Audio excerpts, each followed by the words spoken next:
गलतफहमी की पैदा की जा रही है। जो भी हमारे बहन भाई धरने पर बैठे हैं लंबे समय से, मैं कहना चाहूंगा उसकी पीड़ा है।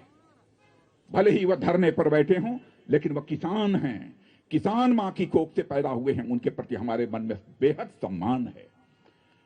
मैं किसान का बेटा होने के नाते मैं कहना चाहूंगा, सरकार में हम लोग बैठे हैं बहनों भाइयों, हम ऐसा कोई भी काम हमारी सरकार नहीं करेगी जो किसानों के हितों पर चोट पहुंचाने वाला होगा।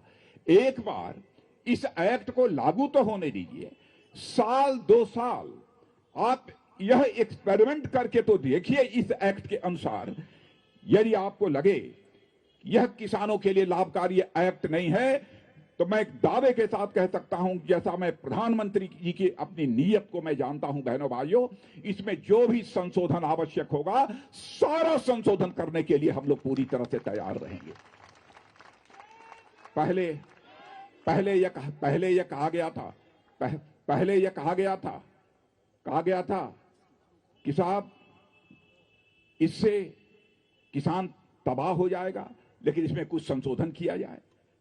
6 राउंड 7 राउंड बातचीत हो चुकी है। जो भी किसानों ने कहा वह संशोधन करने के लिए भी हमारी सरकार उसके लिए तैयार हो गई है।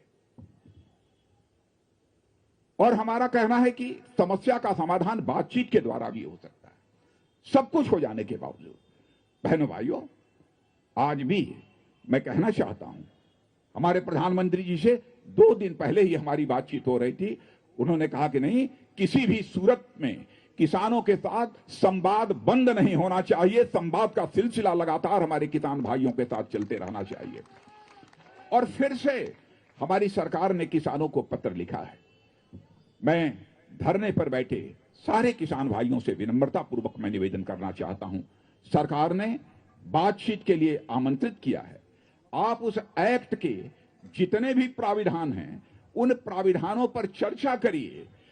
आप न हो तो अपने साथ में एक्सपर्ट को लेकर आना चाहते हैं तो एग्रीकल्चर के एक्सपर्ट को लेकर आइए, उस पर चर्चा करिए।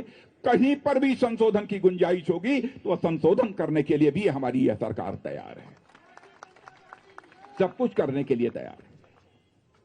इसलिए आज के अवसर पर ज्यादा कुछ न कहते हुए मैं यही कहना चाहूंगा कि बहनों भाइयों, आप सब किसान भाइयों के द्वारा भी उनसे अपील की जानी चाहिए कि वह सरकार से के साथ बातचीत करें।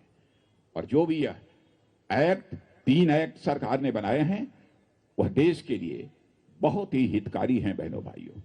इन्हीं शब्दों के साथ, क्योंकि अब 12 बजे का समय हो गया है, मैं अपनी बात यहीं पर समाप्त करते हुए और पुनः एक बार शीश झुकाकर आप सभी बहनों भाइयों का हार्दिक अभिनंदन और स्वागत करते हुए अपना निवेदन समाप्त करता हूं।